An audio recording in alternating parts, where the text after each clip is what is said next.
अस्सलाम वालेकुम जी, मेरा नाम है याज असलम और आप देख रहे हैं मेरा डिजिटल चैनल। नाज़रीन, फाइनली वो दिन आन पहुंचा है कि जब मुल्क के अंदर जो है आम इंतखाबात होने जा रहे हैं 8 फरवरी 2024, और वो तमाम अफवाहें दम तोड़ गई हैं जिनमें ये कहा जा रहा था कि मुल्क के अंदर इंतखाबात नहीं होंगे। सिर्फ यही नहीं कहा जा रहा था, बल्कि आज की वीडियो में हम इस हवाले से भी पोस्टमार्टम करेंगे उन लोगों का कि जिन्होंने मुल्क के अंदर जो है वो बेयकीनी फैलाने के लिए बड़ा अहम किरदार अदा किया, जिनमें पेश पेश जो है वो पाकिस्तान तरीके इंसाफ के वो यूट्यूबर्स थे कि जिन्होंने कहा कि इमरान खान की जेल से गेमें जारी हैं, नवाज शरीफ मुल्क से भाग जाएंगे, इंतखाबात नहीं होंगे, पाकिस्तान तरीके इंसाफ की गेम जो है वो सेट हो चुकी है, और इस तरह की और बहुत सी बातें और बहुत सी फजूलियात जो है वो उनकी गुफ्तगू में हमें नजर आती हैं। तो आज की वीडियो में हम इसके हवाले से गुफ्तगू करेंगे और साथ ही साथ आपको ये भी बताएंगे कि ये जो अफवाहें ये फैलाई जा रही थी कि इलेक्शन के दिन जो है वो इंटरनेट बंद कर दिया जाएगा, नून लीग जो है उससे तमाम तर इंतजाम जो हैं वो अंदर खाते अपने सपुर्द कर लिए हैं और इंतखाबात के अंदर वो तमाम वोट जो है वो चोरी कर लेगी, इंटरनेट की बंदिश कर दी जाएगी। तो इस हवाले से पीटीआई का भी बयान सामने आ गया है, इलेक्शन कमीशन ने भी बयान दे दिया है। तो इस हवाले से आज की वीडियो में जो है वो हम गुफ्तगू करेंगे।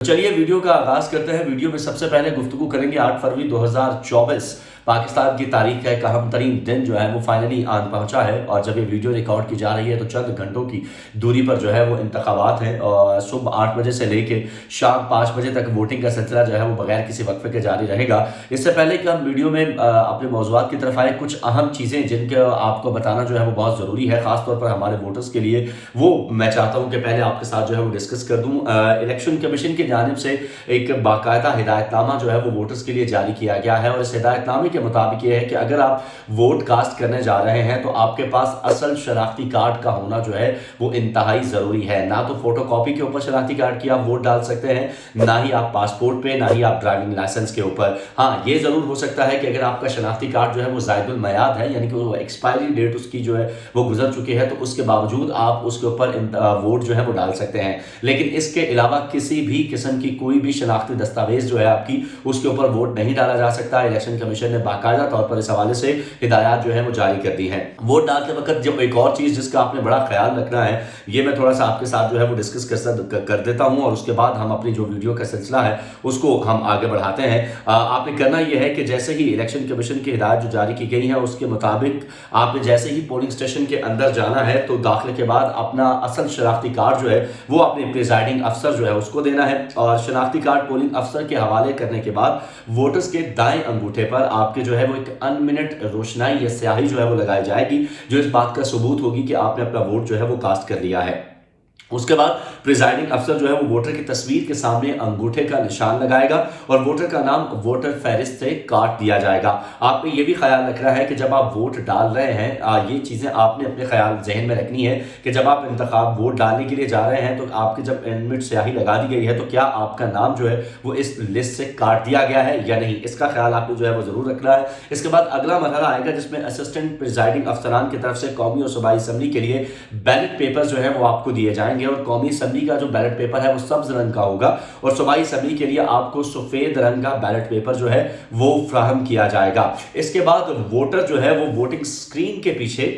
सूबाई और कौमी असम्बली के बैलेट पेपर जो है उन पर उम्मीदवारों के इंतखाबी निशान के ऊपर जो है वो मोहर लगाएंगे। आपको जो भी इंतखाबी निशान पसंद है, शेर, बल्ला, लालटेन या जो भी आपको ABC जो भी पसंद है उसके ऊपर जो है वो आपने मोहर लगानी है, और मोहर लगाने के बाद आपने उसको इस तरीके से बैलेट पेपर को फोल्ड करना है कि आप जब वहां से बाहर निकलें तो आप अपने बैलेट पेपर जो है उन बॉक्सेस के अंदर डाल सकें। अच्छा, इसमें एक चीज जिसका यकीनी बनाना जो है वो जरूरी है, वरना आपका वोट जो है वो मुस्तरद हो सकता है। बहुत से हमारे जो वोट है वो इसीलिए मुस्तरद हो जाता है कि हमारे लोगों को पता नहीं होता कि जब आप स्टैम्प कर देते हैं तो आपने कोशिश ये करनी है कि आपकी जो स्याही है जो आपने बैलेट पेपर के ऊपर लगाई है वो सूख चुकी हो। थोड़ा सा 2-4 सेकंड का गैप जो है वो जरूर दीजिएगा ताकि वो स्याही सूख जाए, और स्याही सूखने के बाद आप उसको फोल्ड करें, और फोल्ड करने के बाद आप उसको बैलेट बॉक्स के अंदर जो है वो डाल दें, तो यूं आपका वोट जो है वो कास्ट हो जाएगा। अच्छा, एक और चीज़ जो कि आपके साथ जो है वो मैंने शेयर करनी है वो ये है कि एक जो तहकीक की गई है उसके मुताबिक 1993 से लेकर 2018 तक के तमाम इंतखाबात के जो सर्वे किए गए हैं उनके मुताबिक पाकिस्तान के अंदर 21% लोग जो हैं वो ज़ाती सरपरस्ती की बुनियाद पर वोट डालते हैं। सिर्फ 2018 के अंदर हमें देखने में आया था कि 2018 में जब पाकिस्तान तहरीक इंसाफ जीती थी तो उस वक्त 30% जाती सरपरस्ती से मुराद ये है कि मेरी मर्जी है कि मैं जिसको मर्जी वोट डाल दूं, तो इसकी बुनियाद पर जो है वो लोगों ने वोट डाला। लेकिन 19% जो है उन्होंने देखा कि तरक्याती काम किन सियासी जमातों ने किए हैं। ये 1993 से लेकर 2018 तक के वोट की मैं आपके साथ डिटेल शेयर कर रहा हूँ। फिर 16% जो लोग हैं उन्होंने जमाती वफादारी की, यानी कि अगर मेरे बाप दादा जो है वो अगर पीटीआई को सपोर्ट करते हैं, पीएमएलएन को, पीपी को करते हैं, तो मैंने भी उन्हीं को ही वोट देना है। इसकी बुनियाद पर वोट डाले गए। फिर 13% जो है सिर्फ 13% वोट ये देकर डाले गए कि कौन कितना काबिल है। उसके बाद 13% जो है वो वोट दयानत और मजहबी रुझानात को देकर डाले गए। 8% वोट जो है वो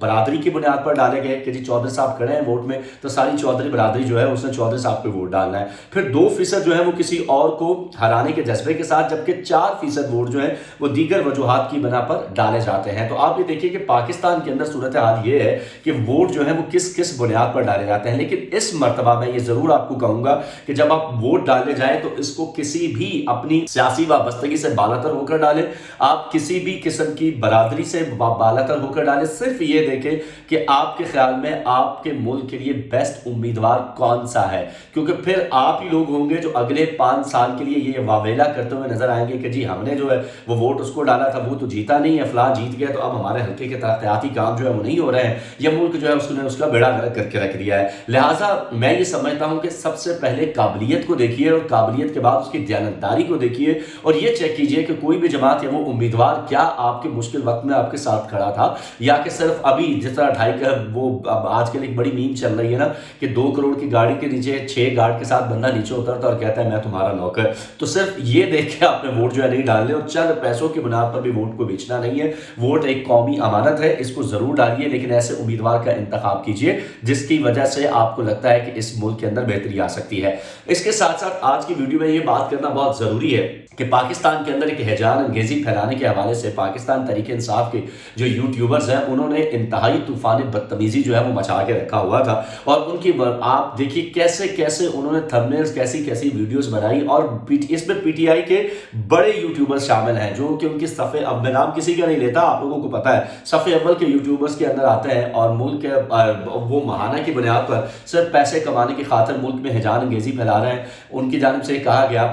कि जनाब पाकिस्तान के अंदर इलेक्शन होंगे ही नहीं, इलेक्शन को मुलतवी कर दिया जाएगा, इमरान खान अंदर जेल से बैठ के गेमें डाल रहे हैं, उन्होंने मुल्क के वज़ीर आज़म अगले वो होंगे, नवाज शरीफ टिकट करवा के वापस चले जाएंगे और इस तरह की और बहुत सी बातें, बहुत सी ऐसी वाहियात चीज़ें हमें देखने को मिली जिसको पढ़ के या देख के हमें खुद जो है ऐसी आती थी, लेकिन अब वो तमाम चीज़ें जो है दम तोड़ गई। अच्छा, जब इन सब चीज़ों से कुछ नहीं बना और वोटिंग का दिन आन पहुंचा है तो ऑलमोस्ट तो उसके बावजूद अब ये देखिए ये कहा जा रहा है कि पीटीआई की जानिब से जो है वो इंटरनेट बंद कर दिया जाएगा और इंटरनेट की बंदिश के दौरान तमाम रिजल्ट जो है वो नून लीग चोरी करके वज़ीर आज़म जो है नवाज शरीफ को बना देगी। और भाई इस हवाले से तो पीटीआई अब अपनी बाकायदा तौर पर जो है वो जारी कर चुका है कि मुल्क के अंदर कोई इंटरनेट बंद नहीं होगा, लिहाजा ये बकवासियात भी जो आपने की थी ये बकवासियात भी आपकी खत्म होगी। अच्छा, उसके बाद फिर एक और बकवास जो हमें इनकी तरफ से सुनने को मिलती है वो ये सुनने को जनाब मिल रही है कि नताइज के लिए जो है वो इलेक्शन कमीशन का जो सिस्टम है उसी को इंटरनेट को हैक कर लिया जाएगा और उसके इंतखाबात को जो है वो तब्दील करके तमाम के तमाम वोट जो है वो नून लीग को डाल दिए जाएंगे। अच्छा, अब इसके हवाले से इलेक्शन कमीशन के डीजी इंफॉर्मेशन जो है इंफॉर्मेशन टेक्नोलॉजी यानी कि डीजी आईटी खैसर अजीज उन्होंने ये कहा है कि वो कोई भी ऐसा नेटवर्क इस्तेमाल नहीं कर रहे जो कि पब्लिकली इस्तेमाल हो रहा है जिसको आसानी से हैक किया जा रहा है। उनकी जानिब से क्लियर कर दिया गया है कि प्राइवेट नेटवर्क इस्तेमाल किया जा रहा है और वो कौम को यकीन दिलाते हैं कि इलेक्शन मैनेजमेंट सिस्टम जो है ये एक स्पेशल सॉफ्टवेयर है जिसके अंदर आम आदमी की एक्सेस जो है नहीं है और ना ही इसको जो है वो हैक किया जा रहा है। उन्होंने कहा कि इस मरतबा आरटीएस इस्तेमाल नहीं हो रहा है। अच्छा, ये वही आरटीएस है जिसके बारे में 2018 के अंदर जो है वो खान साहब को जिताने के लिए जो है इसको बैठा दिया गया था और उसके बाद हमने देखा कि खान साहब जो है वो प्राइम मिनिस्टर बन के पाकिस्तान के सामने आ गए थे। तो अब ये भी बात खत्म हो गई जिसके बारे में यूट्यूबर्स की जानिब से ये कहा जा रहा था। मैं यूट्यूबर्स का लफ्ज़ इसलिए ज़्यादा इस्तेमाल कर रहा हूँ कि उन्होंने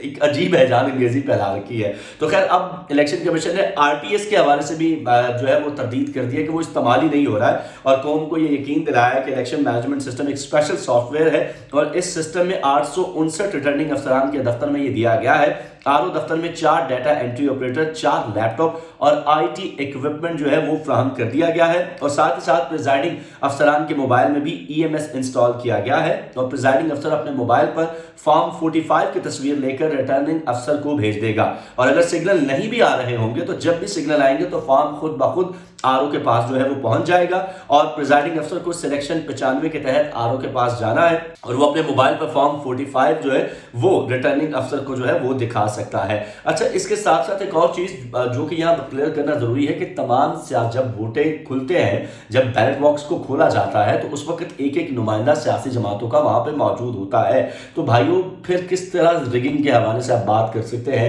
या किस तरीके से आप जो है इलेक्शन को जो है मुतनाज़ बना सकते हैं। लेकिन जरूरत इस बात की है मेरे ख्याल में कि पाकिस्तान के अंदर अब इस तारीख को तब्दील होना चाहिए। आप बाहर निकलिए, अपना वोट जरूर कास्ट कीजिए, किसी भी सियासी जमात को दें, PTI को दें, PMLN को दें, PP को दें, जमात इस्लामी को दें, आप TLP को वोट जो है दें, किसी भी सियासी जमात को दें, आज़ाद उम्मीदवारों को दें, लेकिन अपना वोट जो है वो जरूर कास्ट करें क्योंकि आपका वोट यकीनी तौर पर तब्दीली ला सकता है। क्योंकि अगर वोट से तब्दीली ना आती हो और जिस तरह ये कहा जाता है कि हुकूमतें जो है ये कहीं और से बनती हैं, अगर ऐसा ना होता हो तो भाई मेरे इतनी मेहनत करने की सियासी जमातों को कोई ज़रूरत नहीं थी, फिर तो खुद ब खुद सेटअप बन जाता है। जिस तरह निगरान सेटअप चल रहा है, ऑलमोस्ट तकरीबन आप अंदाज़ा लगा लीजिए कि पिछले कितने अरसे से निगरान सेटअप जो है वो चल रहा है, 6 महीने जो है इस निगरान सेटअप में ऑलमोस्ट गुजार दिए हैं।